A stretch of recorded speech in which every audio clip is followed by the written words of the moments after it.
വീണ്ടും ഏറ്റുമുട്ടി 2020 നേതാവ് സാബു ജേക്കബും PV ശ്രീനിജൻ MLAയും. സീറ്റ് തേടി ശ്രീനിജൻ തന്നെ വന്നു കണ്ടു എന്ന നിലപാട് സാബു ജേക്കബ് ആവർത്തിച്ചു. ശ്രീനിജനെ നുണപരിശോധനയ്ക്ക് വിടണം എന്നാണ് സാബു ജേക്കബിന്റെ നിലപാട്.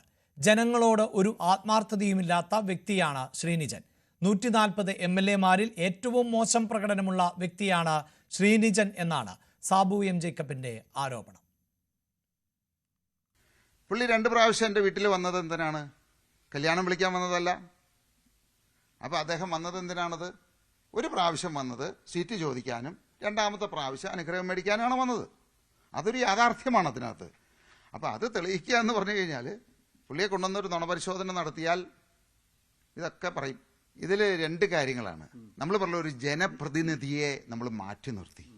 ഒരു ജനപ്രതിനിധിക്ക് വേണ്ട യോഗ്യതകളുണ്ട്.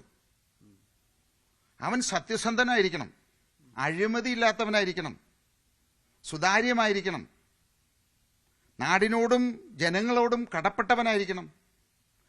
അപ്പോൾ ഈ ജനപ്രതിനിധി ആയതുകൊണ്ട് അവനെ ബഹുമാനിക്കണമെങ്കിൽ, ജനങ്ങൾ അംഗീകരിക്കണമെങ്കിൽ ഈ വക ക്വാളിറ്റികൾ ഉണ്ടാവണം. എന്നെ സംബന്ധിച്ച് അങ്ങനെ ഒരു വ്യക്തിയല്ല അദ്ദേഹം. അപ്പം ഞാൻ അദ്ദേഹത്തെ ബഹുമാനിക്കേണ്ട കാര്യമില്ല. പിന്നെ അദ്ദേഹം പല വേദികളിലും വന്നിട്ട് എന്നോട് ഈ കാര്യങ്ങൾ അല്ലെങ്കിൽ തെളിയിക്കാൻ ഇതുണ്ടോ, ഞാൻ തയ്യാറാണ്. ഞാൻ എന്തിനാണ് ശ്രീനിജനെ ഞാൻ ചെയ്ത കാര്യങ്ങൾ ബോധ്യപ്പെടുത്തേണ്ടത്? എന്താ അതിൻ്റെ ആവശ്യം എനിക്ക്? ഞാൻ ചെയ്ത കാര്യങ്ങൾ ബോധ്യപ്പെടുത്തേണ്ടത് ഇവിടുത്തെ ജനങ്ങളോടാണത്, ഈ നാടിനോടാണത്. അത് ഇലക്ഷൻ കഴിയുമ്പോൾ ജനങ്ങൾക്ക് ബോധ്യപ്പെട്ടോ എന്നുള്ളത് ജനങ്ങൾ പറയും. അല്ലാതെ ഇയാളെപ്പോലെയുള്ള ആളുകളെ ഞാൻ എന്തിനു ബോധ്യപ്പെടുത്തണോ? അതിൻ്റെ ആവശ്യം എന്താണത്? ഞാൻ ചെയ്ത കാര്യങ്ങൾ, നാടിൻ്റെ വികസനങ്ങൾ ഒന്നും ചെയ്തിട്ടില്ല, ആയിക്കോട്ടെ, അത് അയാളുടെ വ്യൂ ആണത്. അയാൾ ബോധ്യപ്പെടുത്തേണ്ട ഒരാവശ്യവും എനിക്കില്ല. ഇത് 140 MLAകളിൽ ഏറ്റവും ദുഷ്ടനായിട്ടുള്ള ഒരു MLA ആരാന്ന് ചോദിച്ചു കഴിഞ്ഞാൽ എൻ്റെ ഉത്തരം അതായിരിക്കും. കാരണം ഈ നാടിനോടോ ഇവിടുത്തെ ജനങ്ങളോടോ 1% പോലും നന്ദിയില്ലാത്ത, കടപ്പാടില്ലാത്ത ഒരു MLA. അതേസമയം സാബു ജേക്കബിന്റെ വീട്ടിൽ പോയത് വോട്ട് ചോദിക്കാനാണ് എന്നും സാബു ജേക്കബിന്റെ മാനസിക നിലയാണ് പരിശോധിക്കേണ്ടത് എന്നും PV ശ്രീനിജൻ തിരിച്ചടിച്ചു. ഈ സാബു ജേക്കബ് മാത്രമല്ല, കുന്നത്താട് നിയോജകമണ്ഡലത്തിലെ എല്ലാ വോട്ടർമാരെയും, പ്രധാനപ്പെട്ട വ്യവസായികളെയും മത നേതാക്കന്മാരെയും എല്ലാം ഞാൻ സ്ഥാനാർത്ഥിയായപ്പോൾ വീട്ടിൽ പോയി കണ്ടിരുന്നു. പിന്നെ സാബു ജേക്കബ് പറയണ പോലെ സാബു ജേക്കബ് ഒരു നുണ പറഞ്ഞിട്ട് അത് കേൾക്കുന്ന ആളുകൾ നുണപരിശോധനയ്ക്ക് വിധേയനേക്കാൾ നല്ലത് ഈ പറഞ്ഞ ആൾ തന്നെ ആദ്യം തന്നെ നാർക്കോ അനാലിസിസിന് വിധേയമാകട്ടെ. അതിനുശേഷം അത് തെളിയിച്ചതിന് ശേഷം അദ്ദേഹത്തിന്റെ മാനസിക നില നമുക്ക് പരിശോധിക്കാൻ, നമുക്കൊന്ന് ഏതെങ്കിലും ഡോക്ടറെ കണ്ടിട്ട്. അല്ലെങ്കിൽ നട്ട മുളയ്ക്കാത്ത ഇത്തരം നുണകൾ ഈ തെരഞ്ഞെടുപ്പ് കാലഘട്ടം ആയപ്പോൾ അദ്ദേഹം പറയുന്നതിന്റെ പിന്നിൽ അദ്ദേഹത്തിന് എന്തൊക്കെയോ ഒളിക്കാനുണ്ടെന്നുള്ളതാണ് ഞാൻ മനസ്സിലാക്കുന്നത്. കഴിഞ്ഞ പഞ്ചായത്ത് തെരഞ്ഞെടുപ്പിൽ അദ്ദേഹം മുന്നോട്ട് വെച്ച, അദ്ദേഹത്തിന്റെ പാർട്ടി മുന്നോട്ട് വെച്ച ആരോപണങ്ങൾ, വാഗ്ദാനങ്ങളൊന്നും തന്നെ നിറവേറ്റാൻ പറ്റാത്തതിന് അണികളെ പിടിച്ചു നിർത്താനുള്ള ഒരു ശുദ്ധ തട്ടിപ്പായിട്ടാണ് ഈ ആരോപണങ്ങളെ കാണുന്നത്. തീർച്ചയായിട്ടും സാബു ജേക്കബ് നേരിട്ട് സംവാദത്തിന് തയ്യാറാണെങ്കിൽ ഞാൻ ന്യൂസ് 18 ചാനലിന്റെ നിങ്ങളൊരു സൗകര്യം ഒരുക്കുക. അദ്ദേഹത്തിന്റെ പാർട്ടി ആ 4 പഞ്ചായത്തുകളിൽ നടപ്പിലാക്കിയ വികസന പ്രവർത്തനങ്ങളും MLA എന്നുള്ള രീതിയിൽ ഞാൻ നടപ്പിലാക്കിയ വികസന പ്രവർത്തനങ്ങളും നമുക്ക് ചർച്ച ചെയ്യാം. അപ്പോൾ തെരഞ്ഞെടുപ്പ് വരുമ്പോൾ അതിന് കക്ഷി രാഷ്ട്രീയത്തിന്റെ ഒന്നും ഒരു നമ്മളെ ആളുകളെ കാണുന്നതിൽ ഒരു വോട്ടർക്ക് എല്ലാ ആളുകളെ കാണാനുള്ള സ്വാതന്ത്ര്യമുണ്ട്. അദ്ദേഹം തന്നെ അത് പറഞ്ഞു. ഞാൻ നിഷേധിക്കുന്നില്ല. അദ്ദേഹത്തിന്റെ വീട്ടിൽ പോയിരുന്നു, അദ്ദേഹത്തിനെ കണ്ട് വോട്ട് അഭ്യർത്ഥിച്ചു എന്നുള്ളത് സത്യമാണ്. പക്ഷെ അദ്ദേഹം തന്നെ പറഞ്ഞല്ലോ എന്നെ ശപിച്ചാണ് വിട്ടതെന്ന്. ആ ശാപം സത്യത്തിൽ എനിക്ക് ഗുണകമായെന്നാണ് ഞാൻ മനസ്സിലാക്കുന്നത്. അതുകൊണ്ടാണ് ഞാൻ ജയിച്ചു കയറിയത്. അദ്ദേഹത്തിനോട് നന്ദിയുണ്ട്. സാബു ജേക്കബിനെ ഞാൻ വെല്ലുവിളിക്കുകയാണ്. ഏതെങ്കിലും ഒരു അഴിമതി ആരോപണം അദ്ദേഹം തെളിയിക്കട്ടെ, എന്നിട്ട് ഞാനിതിന് മറുപടി പറയാം. വാർത്തയുടെ വിശദാംശങ്ങളുമായി ഡാനി പോളാണ് ചേരുന്നത്. ഡാനി, കേരളത്തിൽ തന്നെ ഒരു പ്രത്യേകമായ രാഷ്ട്രീയ സംവിധാനം ആയിരുന്നു 2020യുടേത്. പ്രത്യേകിച്ച് കേരളത്തിലെ ഒരു വ്യവസായ പ്രമുഖന്റെ നേതൃത്വത്തിൽ ഒരു രാഷ്ട്രീയ സംഘടന രൂപീകൃതമാവുകയും ആ സംഘടന അതിവേഗം വളർച്ച പ്രാപിക്കുകയും അങ്ങനെ പഞ്ചായത്തുകളുടെ ഭരണം കയ്യേറുകയും ചെയ്തു എന്നത് പുതുമയുള്ള ഒന്നായിരുന്നു. അതിനുശേഷമാണ് ഇത് ഒരു പരസ്യമായ ഏറ്റുമുട്ടലിലേക്ക് CPM-ഉം 2020-യും കടന്നത്.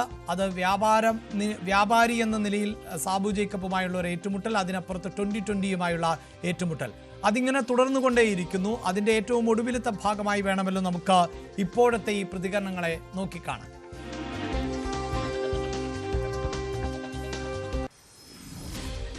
തീർച്ചയായും അഭിലാഷ, കഴിഞ്ഞ കുറച്ച് നാളുകളായിട്ട് ഈ ഒരു നമ്മൾ എന്താ പറയുക, അതിനൊരു വെടിനിർത്തൽ എന്ന രീതിയിലെല്ലാം തന്നെ പറയാവുന്ന ഒരു അവസ്ഥയിലായിരുന്നു കാര്യങ്ങൾ. പക്ഷേ ഇപ്പോഴേക്കും ഈ തദ്ദേശ സ്വയംഭരണ തെരഞ്ഞെടുപ്പിൻ്റെ ഒരു ചൂടിലേക്ക് വരുന്നതിന്, അപ്പോൾ അതിൻ്റെ ഒരു തുകിലുണർത്ത് വരുന്നത് ഇപ്പോൾ കിഴക്കമ്പലത്ത് നിന്നാണ് എന്ന് നിസ്സംശയം പറയാവുന്ന അവസ്ഥയിലേക്ക് കാര്യങ്ങൾ വന്നിരുന്നു. കഴിഞ്ഞ ദിവസങ്ങളിൽ അവിടെ നടന്ന 2020-യുടെ ഒരു കൺവെൻഷൻ കാര്യങ്ങളുണ്ടായിരുന്നു. ഇതിലാണ് സാബു ജേക്കബ് ചില കാര്യങ്ങൾ പറഞ്ഞത്. ഈ കാര്യങ്ങൾ പ്രധാനമായും തന്നെ പറഞ്ഞത് ഇപ്പോൾ MLA ആയിരിക്കുന്ന PV ശ്രീനിജൻ തന്നെ വന്ന് കണ്ട കാര്യങ്ങളാണ് പറഞ്ഞത്. അതിൽ പ്രധാനമായി പറഞ്ഞത് അദ്ദേഹം സീറ്റ് ചോദിച്ചു വന്നു എന്ന ആ ഒരു ചർച്ചയാണ്, ആ ഒരു പരാമർശമാണ് ഇത്തരം ഒരു പുതിയ വിവാദത്തിലേക്ക് തുടക്കമിടുകയും ചെയ്തത്. അതിനെ രണ്ടുപേരും പിന്നീട് അങ്ങോട്ടും ഇങ്ങോട്ടും മറുപടി പറയുന്ന രീതിയിലേക്കെല്ലാം തന്നെ ആ കാര്യങ്ങൾ പോകുന്നു. ഇപ്പോഴാണ് നുണപരിശോധന എന്നൊരു ആവശ്യം രണ്ടുപേരും ഉന്നയിക്കുന്ന രീതിയിലേക്ക് വരികയും ചെയ്തിരിക്കുന്നത്. ഏതായാലും ഈ കാര്യത്തിൽ വീണ്ടും ഒരു ജനപ്രതിനിധി എന്ന രീതിയിൽ തന്നെ അംഗീകരിക്കുന്നില്ല, തന്നെ ഈ 2020-യുടെ ഒരു സംവിധാനം അത്രയും തന്നെ മാറ്റി നിർത്തുകയാണ് എന്നത് PV ശ്രീനിജൻ MLA അദ്ദേഹം കഴിഞ്ഞ കുറച്ച് നാളുകളായിട്ട് തന്നെ പറയുന്നുണ്ട്. പക്ഷേ അതിന് മറുപടിയായിട്ട് ഇപ്പോൾ സാബു ജേക്കബ് പറയുന്നത് അദ്ദേഹത്തെ അംഗീകരിക്കേണ്ട ഒരു കാര്യം തന്നെ ഇല്ല. കാരണം ഇപ്പോൾ 2020 നടപ്പാക്കുന്ന വികസന പ്രവർത്തനങ്ങൾ അത്രയും അത് MLA ബോധ്യപ്പെടുത്തിക്കൊണ്ട് ചെയ്യേണ്ടതല്ല.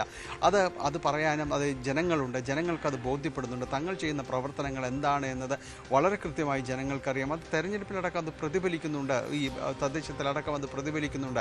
അത് MLA ബോധ്യപ്പെടുത്തിക്കൊണ്ട് ചെയ്യേണ്ടതില്ല എന്നതാണ് അദ്ദേഹം പറയുന്നത്. അപ്പുറത്ത് PV ശ്രീനിജൻ പറയുന്നത് ഇതിനൊരു തുറന്ന ചർച്ചയ്ക്ക് നിങ്ങൾ നടപ്പിലാക്കിയ, നിങ്ങളുടെ കീഴിലുള്ള, നിങ്ങളുടെ അധീനതയിലുള്ള പഞ്ചായത്തുകളുണ്ട്, 4 പഞ്ചായത്തുകൾ, ഇവിടെ നിങ്ങൾ നടപ്പാക്കിയ വികസനം എന്താണ്, വികസന പദ്ധതികൾ എന്താണ്, ഇതിൽ ഞാൻ മണ്ഡലത്തിൽ നടപ്പാക്കിയ വികസന പദ്ധതികളും പറയാൻ തയ്യാറാണ്, ചർച്ചകൾ തയ്യാറാണ്. താൻ ആരുടെയും തന്നെ വികസന പദ്ധതികൾ മുടക്കുന്നില്ല എന്ന് MLA പറയുന്നു. അതേസമയം തന്നെ MLA അവരുടെ ഈ സൂപ്പർ മാർക്കറ്റ് അടക്കമുള്ളൊരു സംവിധാനമുണ്ടായിരുന്നു, ജനങ്ങൾക്ക് ഉപകാരപ്രദമാകുന്ന രീതിയിൽ അവർക്ക് കുറഞ്ഞ നിരക്കിൽ സാധനങ്ങൾ ലഭ്യമാകുന്ന മാർക്കറ്റ്. അത് 2020-യുടെ തന്നെ ഒരു ഐക്കൺ എന്ന രീതിയിൽ തന്നെ പറയാവുന്ന ഒരു കാര്യമായിരുന്നു, വലിയ രീതിയിൽ ചർച്ച ചെയ്യപ്പെട്ടതായിരുന്നു. അപ്പോൾ ആ മാർക്കറ്റ് പൂട്ടാനിടയായത് MLA-യുടെ അടക്കമുള്ള പ്രവർത്തനങ്ങളാണ് എന്നൊരു ആക്ഷേപം ഉന്നയിക്കുന്നുണ്ട്. അവിടെ ഒരു പരാതി ഉയർത്തിക്കൊണ്ടുവരികയായിരുന്നു. പിന്നീട് ആ മാർക്കറ്റ് പൂട്ടേണ്ട ഒരു ഘട്ടത്തിലേക്ക് അടക്കം വന്നിരിക്കുന്നു എന്നതടക്കം പറയുന്നു. അവിടെ ഈ ജനങ്ങളുടെ ഒരു ക്ഷേമമല്ല അദ്ദേഹം ലക്ഷ്യമാക്കുന്ന 2020-യുടെ തകർച്ചയാണ്. ആ തകർച്ചയിലൂടെ ഈ പഞ്ചായത്തുകളെ തന്നെ ഇല്ലാതാക്കുകയാണ് അദ്ദേഹത്തിൻ്റെ ലക്ഷ്യം. തൻ്റെ വ്യവസായ സ്ഥാപനത്തിലടക്കം പലതവണ ഈ പരിശോധനകളടക്കമുള്ള കാര്യങ്ങൾ നടന്നത് പ്രവർത്തിച്ചുകൊണ്ട് മുന്നോട്ട് പോകാൻ കഴിയാത്ത രീതിയിലേക്ക് വന്നു. CPM-ഉം ഇതിനൊപ്പം തന്നെ ചേരുന്നുണ്ട് എന്നതാണ് സാബു ജേക്കബ് പറയുന്നത്. എന്തായാലും ഇനിയൊരു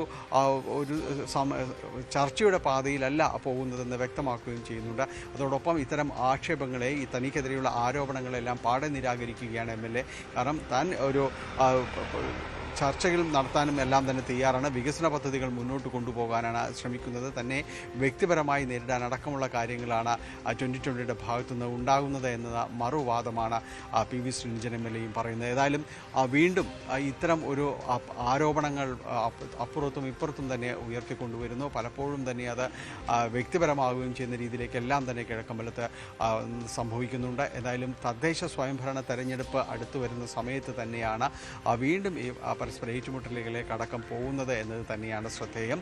ഏതായാലും ഇതിനെതിരെ പൊതു വേദിയിൽ നിന്നുകൊണ്ട് ആരും തന്നെ മറ്റ് രാഷ്ട്രീയ തീർച്ചയായും തദ്ദേശ തെരഞ്ഞെടുപ്പിൽ കൂടുതൽ സീറ്റുകളിൽ മത്സരിക്കാൻ തയ്യാറെടുക്കുകയാണ് 2020. അതോടൊപ്പം നിയമസഭാ തെരഞ്ഞെടുപ്പിലടക്കം 2020 സ്ഥാനാർത്ഥികളെ മത്സരിപ്പിച്ചിരുന്നു. അത് ആവർത്തിക്കപ്പെടുന്ന സാഹചര്യം കൂടിയാണ് ഉണ്ടാവുക എന്ന് വേണം നമുക്ക് മനസ്സിലാക്കാൻ. മറ്റൊരു വാർത്തയിൽ